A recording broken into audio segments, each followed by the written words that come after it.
كنت مرة في أندونيسيا. نعم. في مؤتمر الإعجاز العلمي. نعم.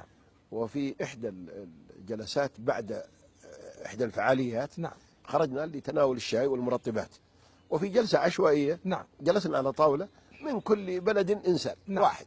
كنا 8 أشخاص، وكنت أنا بزي السعودي. نعم. فأردت أن أستغل هذا الفراغ وتكلمت قليل. نعم. فعارضني أحد الجالسين قال: أنت من أي بلد؟ قلت: من السعودية.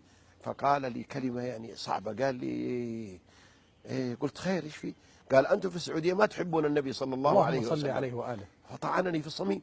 كيف ما نحبه بأبي وأمي هو صلى الله عليه وسلم؟ والله إن أحب إلينا من كل شيء إلا ربنا. أي نعم. قال: قلت: كيف ما نحبه صلى الله عليه وسلم؟ قال: لا تحتفلون بمولده. نعم. في مولده صلى الله عليه وسلم العالم الإسلامي من أقصاه إلى أقصاه يحتفلون. أي نعم. إلا أنتم في السعودية يمر عليكم هذا اليوم يوم عادي ما كأنه مولد النبي صلى الله عليه وسلم. قلت له: تقبل النقاش؟ قال: تفضل. قلت: والله الذي لا إله غيره ما منعنا من الاحتفال به إلا محبة، لأننا نحبه. قال: كيف؟ قلت: اسمح لي. قال: نعم. قلت: هذا الاحتفال الذي تحتفلون به اي نعم، هل هو طاعة لله أم معصية؟ طبعا ما يقدر يقول معصية. قال: طاعة لله. قلت: طاعة تتقربون بها إلى الله، ترجون برها وترجون أجرها؟ قال: نعم. قلت: طيب، السؤال الثاني، هذه الطاعة هل علمها رسول الله صلى الله عليه وسلم أم جهلها؟ وأنتم عرفتوا الطاعة والرسول ما عرفها. اللهم صل. طبعا لا يستطيع أن يقول إن الرسول جهلها، لأن أعرف الناس بطاعة الله من هو؟ الرسول صلى الله عليه وسلم. قال: علمها. أي. قلت: السؤال الثالث، هل بلغها لأمته أم كتمها؟ اللهم صل. هل قال للناس احتفلوا بمولدي أم سكت كتمها؟ هنا وقف. خلاص. ما يقدر يقول كتمها ولا يقدر يقول بلغها. لأن لو قال بلغها أقول هات الدليل. اي نعم، وما في حديث ولا شيء. وإن قال كتمها وقع في المنكر العظيم. من اتهم الرسول بأنه كتم الرسالة أو شيء من الرسالة كفر.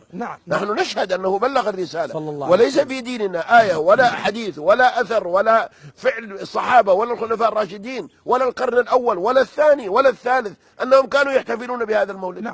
بينما الأمر يخصه صلى الله عليه وسلم. عليه الصلاة والسلام. مولده هو لو كان مشروعا لاحتفل بمولده، والصحابة لو كان مشروعا وهم أحب الناس إليه لاحتفلوا به. قال: قلت: لا، وحده لازم كتمها ولا بلغها. أي نعم. فرجع قال: ليس طاعة. رجع من الأول. نعم. قلت: يعني معصية. وأنتم تحتفلون بمولده لتعصون الله لأنكم تحبونه. نعم. قال: لا، هذا بدعة حسنة. أيوه. قلت: بدعة حسنة؟ ما في بدعة حسنة. ولا بكرة تجيب لنا تقول هذا كفر حسن وهذا خمر حسن ونفاق حسن. بدعة حسنة ما في. الرسول صلى الله عليه وسلم يقول: إن كل بدعة، وكل هنا من صيغ العموم، ضلالة، وكل ضلالة في النار. ما في بدعة حسنة. أي نعم. قال: نحن لا نقول فيها إلا خيرا. قلت: إيش تقولون؟ قال: نقرأ شيء من السيرة ونقرأ بعض المدائح النبوية وأحيانا نحظى بالحضرة النبوية. قلت: الحضرة النبوية إيش؟ قال: يجي النبي صلى الله عليه وسلم يحضر الاحتفال. قلت: يجي عندكم في دولتكم ويجي في الدولة العالم كلها؟ قال: نعم.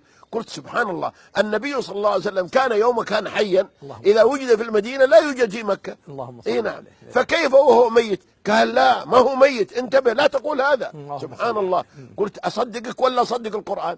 الله يقول: إنك ميت وإنهم ميتون، وانت تقول ما هو ميت. يعني الصحابة ظلموه دفنوه وهو حي. اي نعم. الرجل شده. يا سلام. وكان كبير العلماء في بلده. الله. نعم. وكان آية في الفقه الحنفي وفي المنطق وفي الصرف وفي البلاغة، لكنه صفر في العقيدة. لعل الله يفتح. المهم قال لي: هات يدك. اي نعم. قلت: نعم. قال: أعاهدك بالله أنني حرب عليها من هذا اليوم. الله أكبر. قلت: الحمد لله. الله أكبر. وبدأنا المشروع الثاني، الفعالية الثانية، وأخذ رقم غرفتي، وما إن عدت إلا ويتصل بي قال: ممكن أزورك؟ قلت: تفضل. جاءني في الغرفة وكان صديقا لي خلال ال3 الأيام، لأنه وجد الحق. حتى أني سألت عن أصول الثلاثة. تصور. عالم كبير. قلت: إيش الأصول الثلاثة؟ قال: لا أدري. أي نعم. قلت: الأصول الثلاثة تسأل عنها في قبرك. إيش اسأل في قبرك؟ من ربك؟ ما دينك؟ من نبيك؟ اسأل الطفل عندنا في سنة أولى ابتدائية يعرف الأصول الثلاثة.